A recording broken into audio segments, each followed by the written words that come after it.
Okay, so we were discussing the characteristics, device characteristics or output characteristics of a light emitting diode. So we have discussed first the LI characteristics,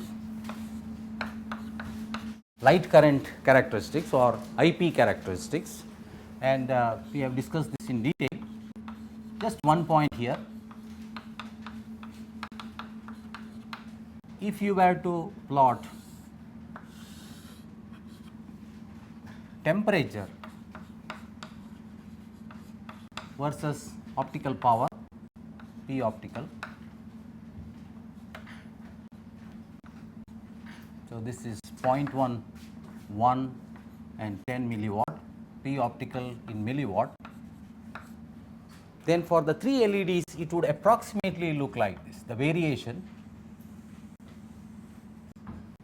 So, this is, let us say,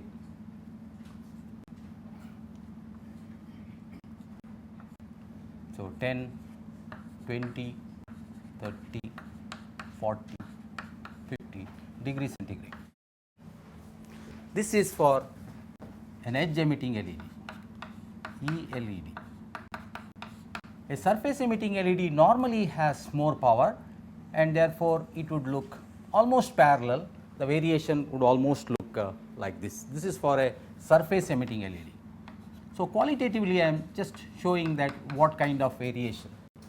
And if you look at the power variation for a superluminescent diode, then it would really start at high values, but it is very sensitive to temperature. So, this is for an SLD. The power output of a superluminescent diode is high, but is quite sensitive to temperature because stimulated emission is the one which is contributing to it, and normally it is much more temperature sensitive. The second characteristic which we discussed is the wavelength spectrum or spectral distribution. Spectral distribution.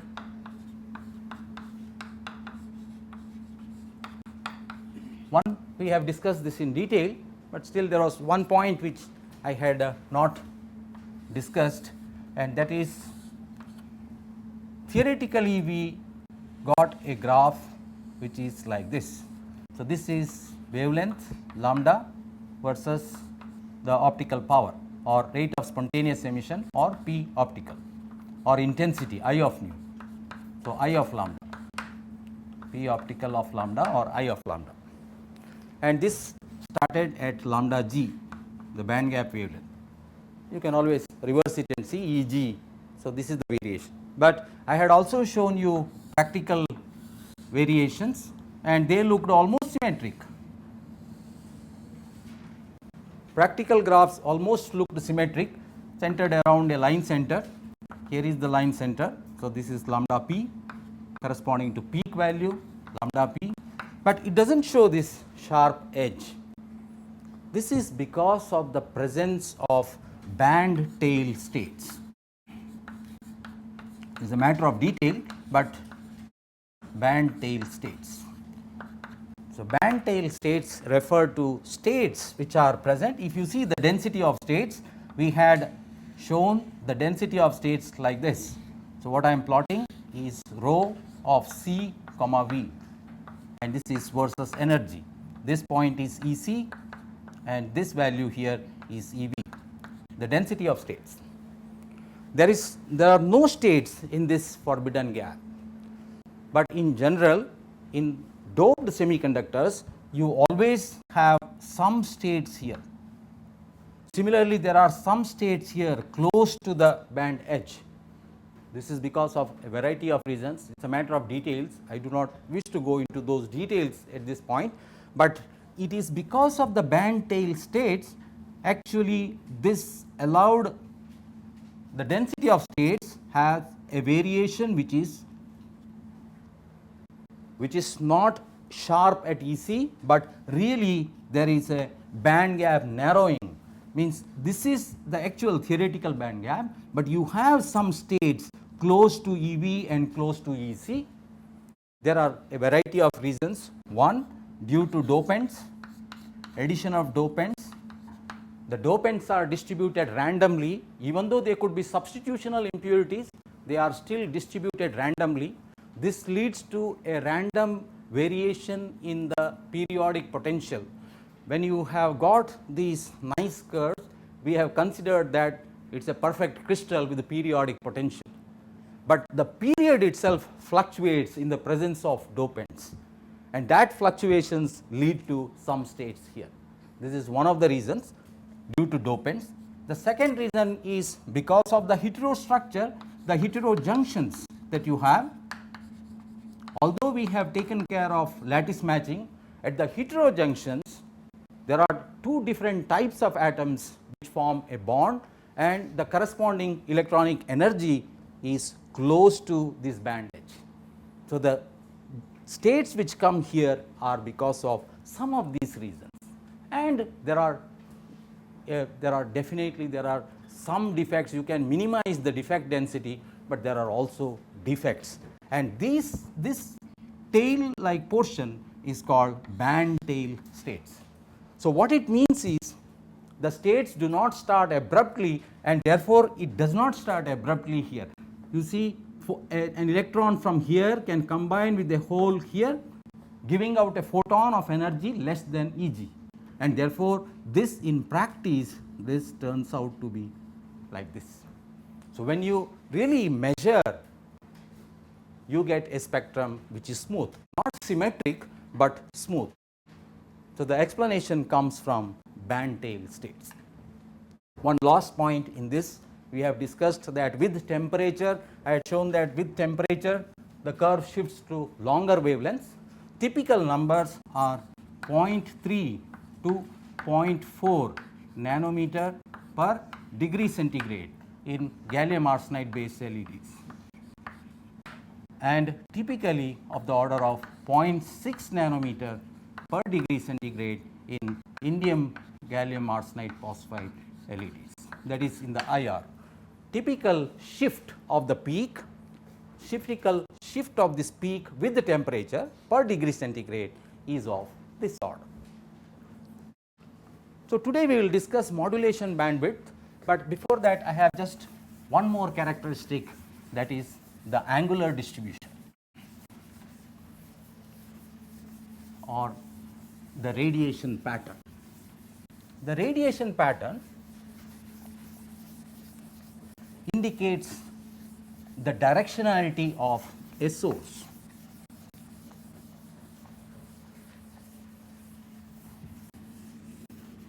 So, radiation pattern or the angular distribution refers to the angular dependence of the intensity of the source or output of the source.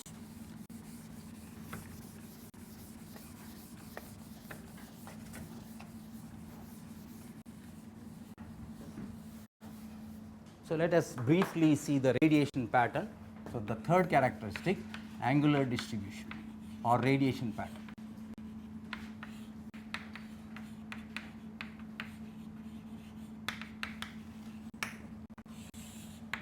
So, if a source is sitting here, let us say this is an LED.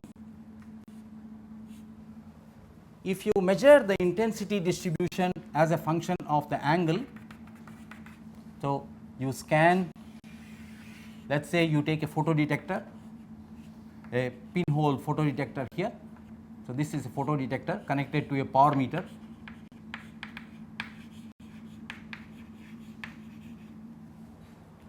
And you scan as a function of angle and measure the intensity or the power detected by the photodetector, then you plot I as a function of theta, and what you get is the angular distribution. So, in general for LED, this I theta is approximately of the form I0 into cos theta to the power m, with m equal to 1, 2, 3, not necessarily they have to be integers, but m can take numbers 1, 2, 3 and so on. What it means is, if you put m equal to 1, the dependence is I of theta is equal to I0 cos theta. In fact, this dependence is called Lambertian. is a Lambert's law, and the source is called Lambertian. Let us get the picture. What it means is, okay, let me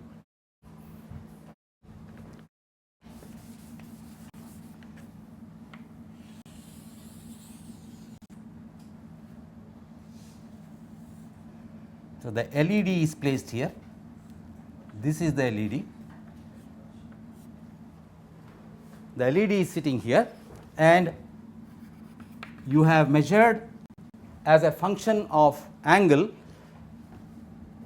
the how this is plotted. You see, I of theta is equal to I0 cos theta. This is called a Lambertian distribution, or it is from Lambert's law.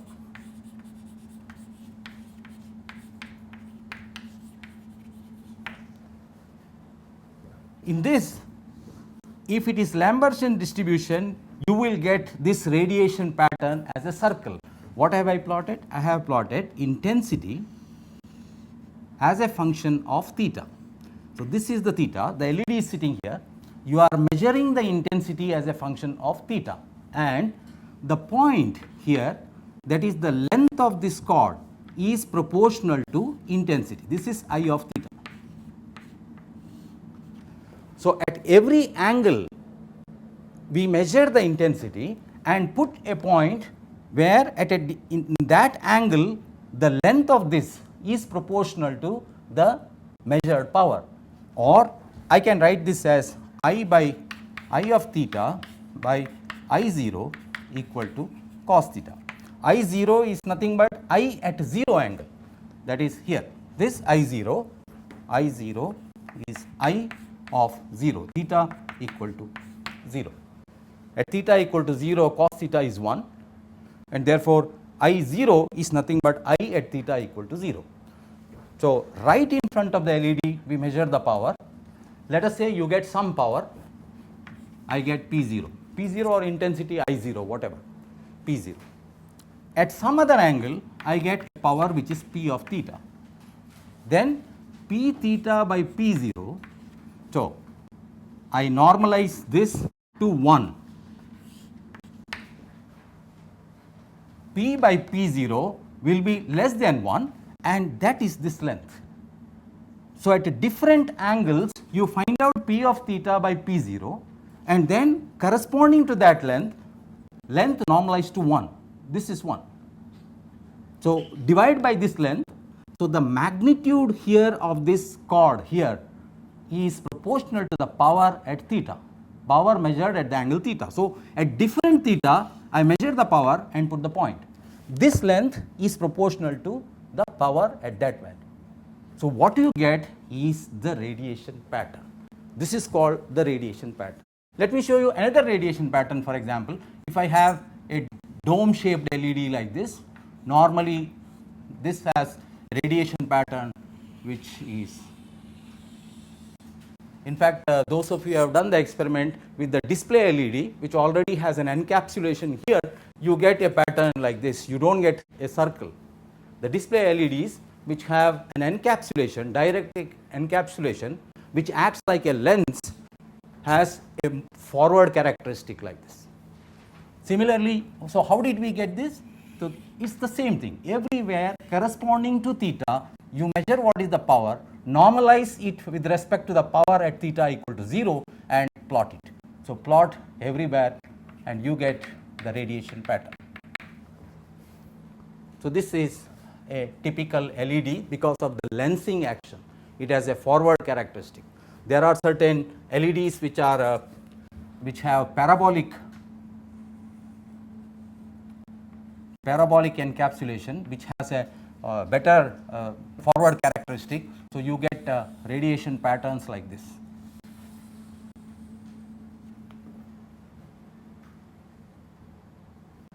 This is circular, and this is the Lambertian source. This is Lambertian distribution. I hope you can understand this. This is cos theta, theta equal to 1, and at 90 theta equal to 0. So, this forms a circle. It is a Lambertian source.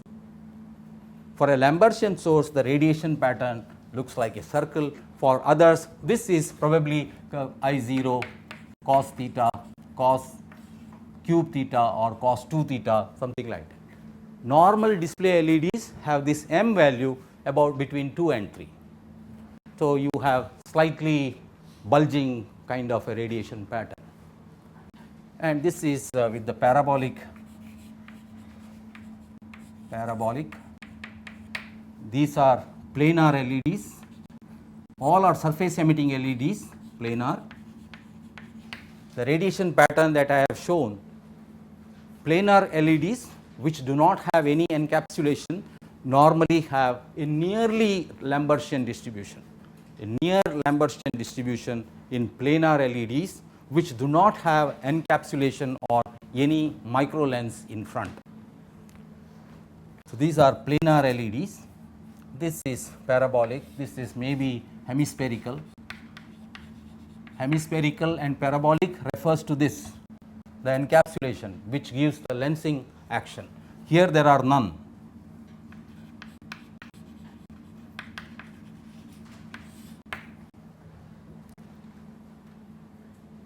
Just to appreciate this a little bit more, suppose I were to measure the radiation pattern of a helium neon laser. What do we expect? A helium neon laser. A helium neon laser gives out an almost parallel beam. So, you are measuring angular distribution. So, what do we expect? What would be our radiation pattern? Even if you move a little bit, even if angle theta is half degree, you will have 0 there, because there is nothing coming out, because it is a highly collimated beam with very little divergence. The divergence is of the order of 1 or 2 milliradians, and therefore, if you plot the radiation pattern, it will be almost like a straight line. That is, at theta equal to 0 you have power, anywhere else you go there is no power. So, what does this indicate? It indicates the forward radiation pattern, the directionality of the beam. So, that is the importance of angular distribution. In display LEDs, where you would like to see the display all around, one would prefer this kind of distribution, because so that you have maximum, you can see this from different angles and still you can see the display. Whereas, if you want to use it as a directional beam, or if you want to couple light into an optical fiber, you would like it to have a forward characteristic like this, so that you can place your optical fiber in front, so that there is maximum coupling that takes place. Normally, for optical fibers, one uses the edge emitting LED. All the 3 patterns which I discussed are for surface emitting LEDs, display LEDs, surface emitting LEDs. For edge emitting LEDs, you know that light comes, so here is the active region and here is the cladding region, and light comes out here in the form of a cone. The cone angle is determined by the numerical aperture. Please see, if the refractive index here is N1, the refractive index of the cladding layers is N2. Recall that this is the double hetero structure. The active region has a lower band gap and therefore it has a higher refractive index. The cladding regions have a higher band gap and has a lower refractive index, which led to optical confinement of the generated light, of course within the critical angle, rest of them is lost. So, this is determined, so it is characterized by a numerical aperture. Numerical aperture is equal to square root of n1 square minus n2 square.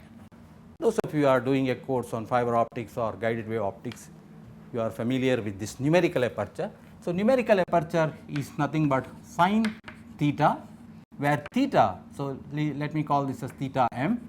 Theta m is the maximum acceptance angle. So, theta m.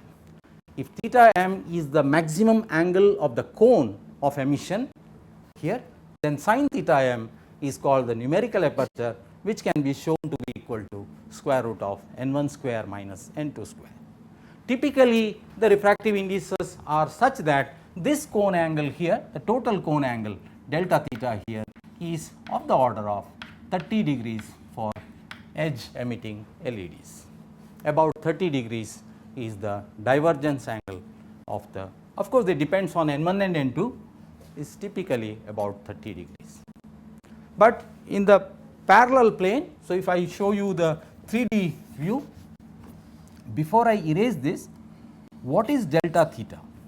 Delta theta is the angular width. Angular width is defined as where the intensity drops to at the angle where the intensity drops to half its maximum. So, please see, this is 1 here at half 0.5. So, this is 0, this is 1. At 0.5 I draw an arc of a radius, a circle of radius equal to 0.5. It intersects this here and it intersects this here. So, the angle from here to here, this angle is called delta theta, that is angular width of the source. Delta theta is this. In this case, for example, so this is 1, go to 0.5, 0.5 and draw a radius, a circle of radius 0.5, it intersects here. So, here and here. So, this is delta theta. As you can see, this delta theta is smaller than this delta theta. For a Lambertian, can you guess what is delta theta? Where is this half? I equal to I of theta is equal to I0 cos theta, or I theta by I0 is cos theta. Cos theta is half when theta is 60 degree. So, this theta is 60 degree, half angle theta is 60 degree. So, the delta theta is equal to 120 degree for Lambertian force. I hope you followed. Half angle here, that is theta from here, theta is measured from here, whereas delta theta refers to the full width, full angular width. So, delta theta is 60 plus 60. Here you can see it is smaller, and for a laser beam, as I mentioned, the delta theta is extremely small. Delta theta is of the order of 1 milliradians, extremely small, the divergence. So, in an edge emitting LED, this angle is typically about 30, but in the plane, so this is in this direction, but in the plane there is no confinement and the angle is quite large. It is almost Lambertian distribution in the plane, because if you see the 3D view of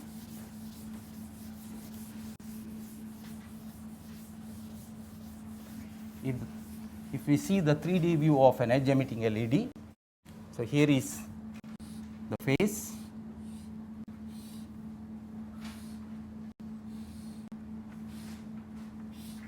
and this is the device, and so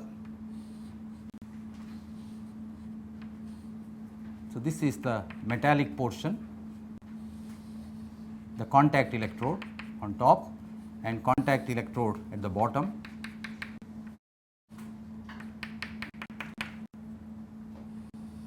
So, this is the metallic layer and this is our active layer and so on. So, this is the region where light is generated, because the carriers are flowing here. These are blocking silica layers, blocking layer. So, carriers are flowing in this region and here is the beam which is generated. So, this beam in this plane, it is confined by this layer N2 and N1, and therefore, if the beam comes out, it would come out like this with a certain angular distribution in this direction. In this direction, in the plane of the layer, there is no confinement, so it is free to come, and therefore, if you see the distribution, if you see the transverse cross section of this beam which is coming out, if I show the transverse cross section, this is perpendicular to the layer, theta perpendicular, delta theta let me call, delta theta perpendicular, perpendicular refers to perpendicular to the layers in this direction, and theta parallel to the layers. So this angle is theta parallel, delta theta parallel.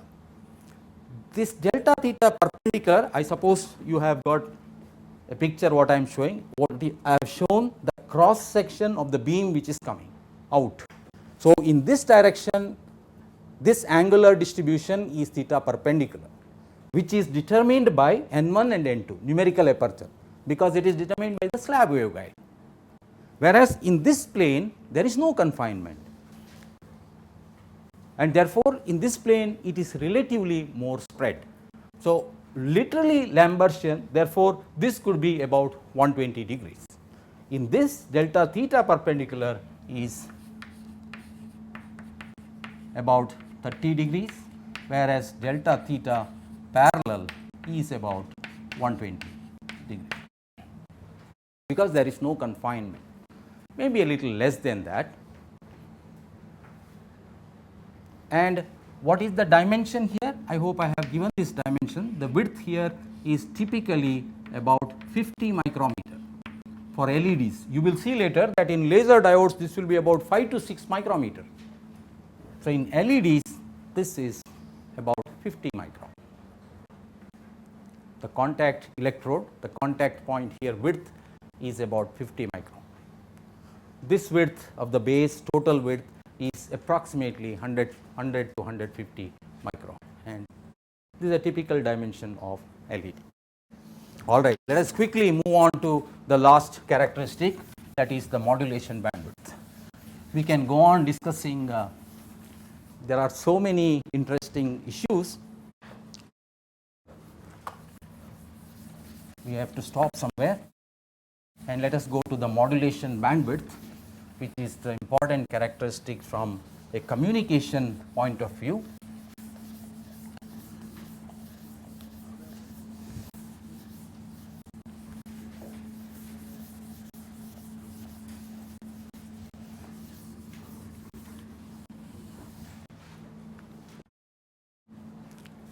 All right, so let us discuss modulation bandwidth. First, what is this modulation bandwidth?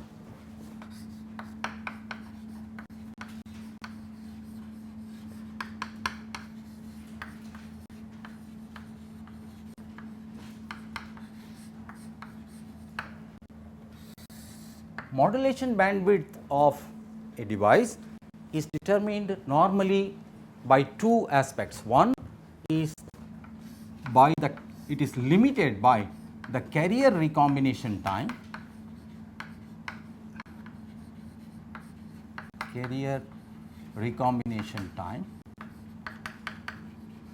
and the second one is by the RC time constant. Almost in all circuits you have an RC time constant, and which limits the bandwidth. But let us first look at this carrier recombination time, R, because it is a diode, so it will have a R, it will have a junction capacitance, a series resistance, so there will always be an RC time constant associated with it, which could be quite small. We will see what is this R. So this gives a bandwidth typically 1 over 2 pi RC. So it is determined by the RC time constant. So if you are using a forward biased LED and modulating it, so if you are modulating with a VM, so this is for biasing, and if you modulate it, then this diode itself has an RC time constant. So you can have an equivalent circuit of this. There is a series equivalent resistance, and it is a current source and a junction capacitance. It is a current source with a series resistance and a junction capacitance. Therefore, this is the series resistance Rs and this is Cj. The series resistance in a forward biased diode is of the order of few ohms, maybe 10 ohm. A forward biased diode, the series resistance is very small, few ohms, and the junction capacitance is typically of the order of 100 picofarad. And therefore, you can see that this RC time constant RC is approximately 1 nanosecond, R into C. So, you can substitute here and the bandwidth is limited to about 100 megahertz. So, due to this you have a cutoff approximately 100 megahertz.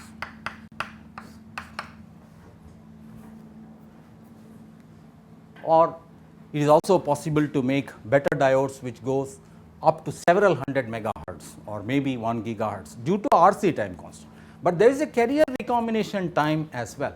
So, what I would like to discuss is what is the bandwidth limitation due to carrier recombination time. So, how is this bandwidth coming into picture? This okay, mathematics is fine. What is physically what is happening? So, you have a diode.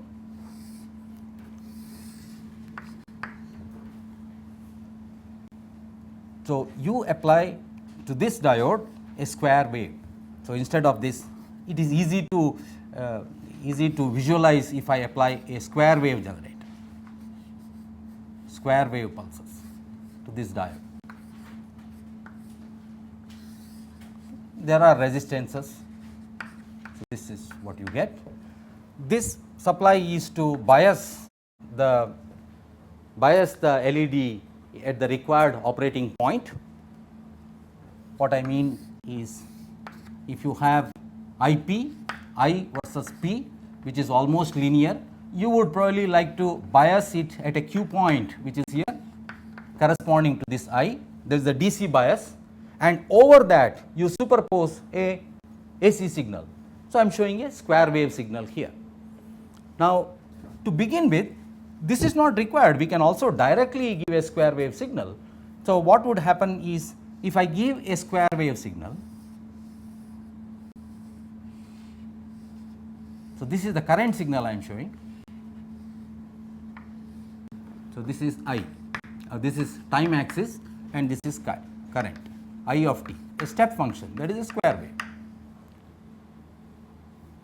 When the current is suddenly current goes from 0 to a high value, in the diode carriers are injected in the diode. That is, if you see the junction region,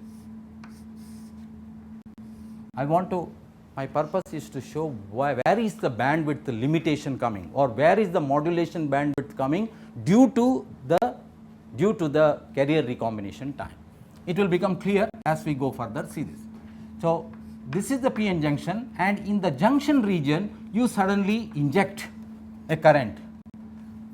When the current is injected into the junction region, recombination takes place and light starts building up like this. So, in the same axis I am also showing optical power, P optical. So, the second curve I am showing is P optical, it is building up like this, and it reaches its maximum value at this current value. And at this time the current dropped down to 0, means no more carrier injection into the junction region. Whatever carriers are there, they are recombining at the rate of the recombination, depending on the recombination time. And therefore, if you see the optical output, it will drop like this. Do you follow? This is optical. I have applied a square current, square pulse, but the optical variation is like this because of the finite recombination time. So, this has come down, all the carriers have recombined, and every carrier recombination is giving out a photon. That is why we are still having light coming out after the current is switched down to 0. If you go further, again the current gets switched on, so it becomes maximum, it does this. So, those of you who have done an experiment of a modulation bandwidth, you will see this shape on the CRO if you increase the frequency. This is slightly at a higher frequency I have shown, because at low frequency, if I show at low frequencies, let us say this is a low frequency, then optical will also rise so fast that literally you will see the same square variation, because the times involved here are very small. This axis is now in millisecond. So, I have come here now in microseconds. Here you will see optical output also square output, because the times involved are very small. Recombination time is 10 power minus 8 second. Tau is of the order of typically 10 power minus 6 to 10 power minus 9 second. Very good communication grade LEDs have 1 nanosecond as the recombination time, and normal display LEDs will have 1 microsecond or less. You can measure the bandwidth easily of display LEDs in a laboratory. They come out to be about 200 or 300 kilohertz, but communication grade LEDs can go to 300, 400 megahertz easily, determined by the recombination time. And recombination time, whether it is small or large, is also determined by the material properties and how many defects are there. If you can grow extremely good quality devices, then the carrier recombination extremely good quality, which means it takes longer time for the carriers. Now, let me come back here. If I increase the frequency more, which means these are coming closer, what would happen? I just increase the frequency and show you below the graph.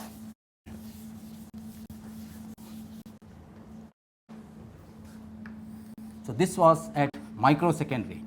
Now, I want to go to 10 nanosecond time scale. Okay, this time scale is 10 nanosecond. The square I am showing very large, but scale is extremely small in time. Light starts now slowly building up like this.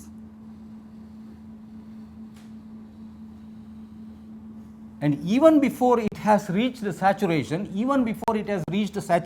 like this, the current is switched off. So, now it is dropping.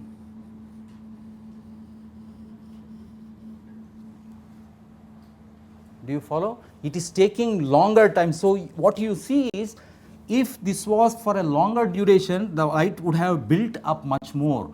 In other words, for the same amplitude, the light variation is now smaller. Same amplitude variation of the current, same amplitude here, amplitude variation of current is this, and light variation is also this. Here amplitude variation of current is this much, that is 0 to this level, and again this. Light also goes up to the maximum and comes down. Here current goes up to this, but light has no time to become maximum, because before it became maximum, the current has been switched off. So, it starts decaying here. So, what has happened? This has gone down. If you increase the frequency further, in the same scale, if I show you a higher frequency like this, now a higher frequency variation. So, let me differentiate in the same scale. So, this is at another higher frequency here. You see, light could build up only up to this, and now it has to start decaying, and then again it is building up. So, what is the maximum variation? Is only this much. Current variation is the same, but the optical power has no time to build up. Now, let me show. Everything will become clear in just 1 minute. You bias the LED normally.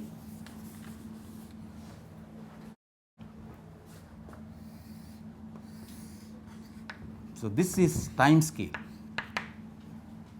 This is the optical power for a DC current. Let us say you bias it at DC current 50 milliampere, and this is the optical power, P optical. Over this, I am feeding a square wave or a sinusoidal wave, whatever you want. You can feed a square wave. So, square wave, if I feed, the power then goes up over this, and therefore, the power initially, if the square wave was full, it was also varying like this. Optical power was varying like this. If the frequency became smaller, then the optical wave could go up to this and could come up to this. Please see the AC variation in power, originally the average was somewhere here. Now this is the DC level of power. The AC level variation of power is somewhere here, when the frequency was very small. Means light had all the time to build up fully and come down fully. Now the frequency has increased, as I have shown here. You go for higher frequency, it will build up only up to this. Those of you who have done the experiment, you have seen the amplitude going down as you increase the frequency. So this comes up to this and then is going up. So what is the AC variation? AC level is only this. RMS level is only this. So this is the AC variation of power. If you increase the frequency further, that is, if within this if you increase, this will build only up to this and go up to this, like this. So AC variation of the optical power reduces with the frequency, increase in frequency, and this dependence is given by an expression of the form I of omega is equal to I0 divided by 1 plus this derivation. We do not have to, you can see how the derivation comes, but this is the AC current variation. Let me write a small I, because capital I normally we use for intensity. So I of omega is equal to I0. I0 is just DC. When omega equal to 0, please see, when omega equal to 0, this term is 0, so this is 1, so I of omega is I0. So I0 is just the DC, but I omega is equal to this. So the modulation bandwidth refers to the maxima is characterized by a modulation index Ix is equal to P max minus P min divided by P max plus P min, or intensity, whatever. This is the modulation index.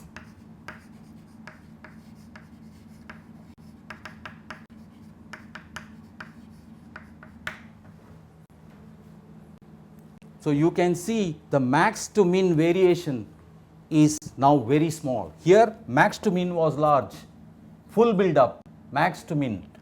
Now it is going on reducing. So the modulation index goes on reducing as frequency increases. So the optical power, so this is the AC current variation in the LED. This is AC current variation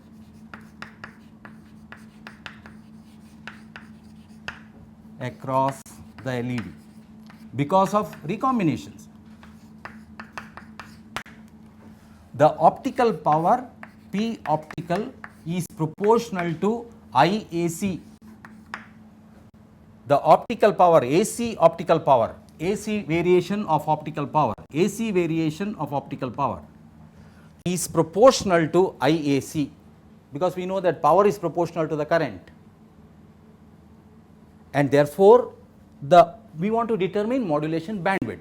How do we define bandwidth? Bandwidth is defined where the power falls to half of its value. So P optical will fall to half of its value when IAC will fall to half of its value, which means when I omega by I0 equal to half. When will I omega by I0 be half? This implies, let me write it here. This implies 1 plus omega square by tau square to the power half equal to 2. This implies square both the sides. So this is 4 minus 1 3, omega square by tau square equal to 3, or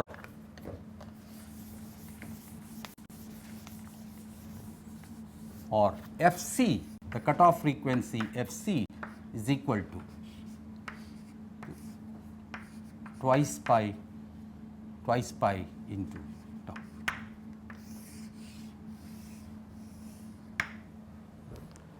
please see omega square by tau square. So, square root of 3 equal to omega tau, this is 2 pi into f, and therefore, 2 pi tau goes to the denominator. So, root 3 by f. So, this is the modulation bandwidth, optical bandwidth, modulation bandwidth of LED.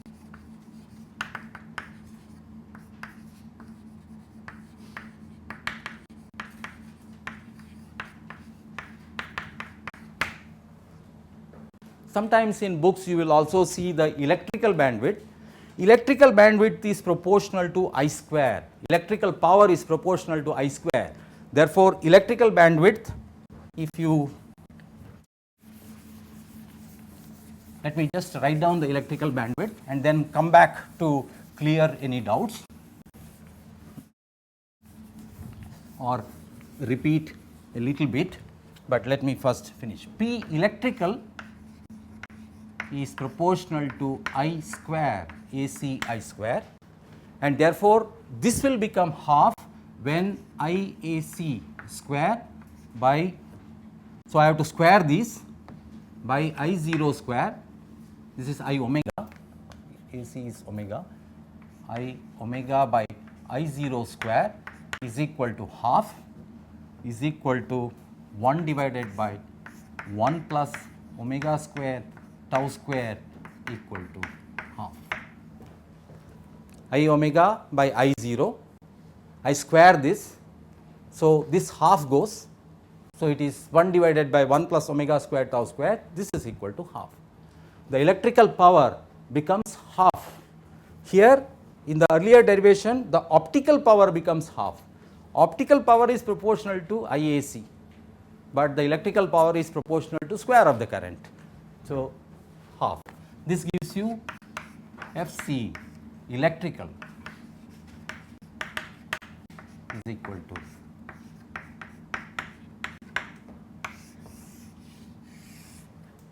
oh that's okay. I thought I have written this is optical. So, you can see that the optical bandwidth is larger than the electrical bandwidth by a factor of root 3. What bandwidth was I talking all the while? We come to more simpler level, practical level. What we have seen is, we were seeing optical, the AC power, P optical, but AC. AC means varying optical power. One is there is a bias DC, but what is the varying part of the optical power? That is PAC.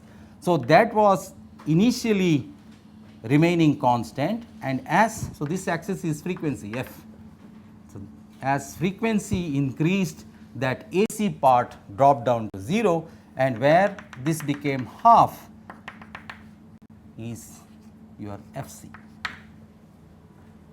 Do you follow? This is the frequency at which you are modulating the LED, and the optical power came down to half its value at FC, which is given by this expression. And this number is typically of the order of, this is anywhere from 100 kilohertz to 100 megahertz, depending on the quality or the purpose of the LED. Normal display LEDs have a few hundred kilohertz as the cutoff, but good quality communication grade LEDs can have hundreds of megahertz as the cutoff frequency, modulation bandwidth. Is this clear?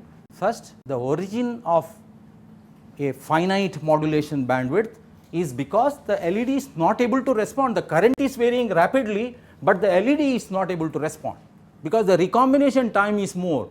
It requires more time to reach that maximum. That is why it is not able to respond as fast as the current variation. And this is the primary reason for having a limited bandwidth of the device. This is true for all, wherever you have to find out bandwidth, this is the reason that the device is not able to respond. Current is varying very rapidly because frequency is increasing, but the device is not able to respond because of the small, relatively larger times, recombination times. If you make very good devices, then the recombination times can be much smaller, and therefore you can have much higher bandwidths. Is this clear?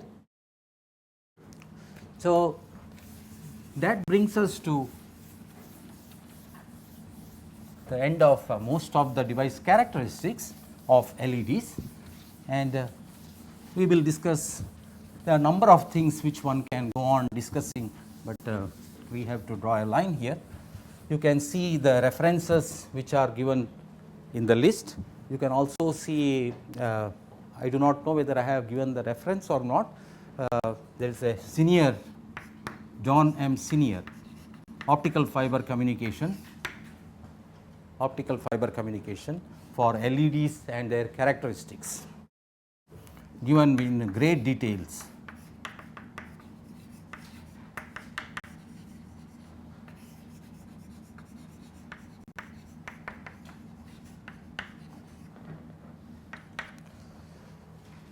John M. Senior.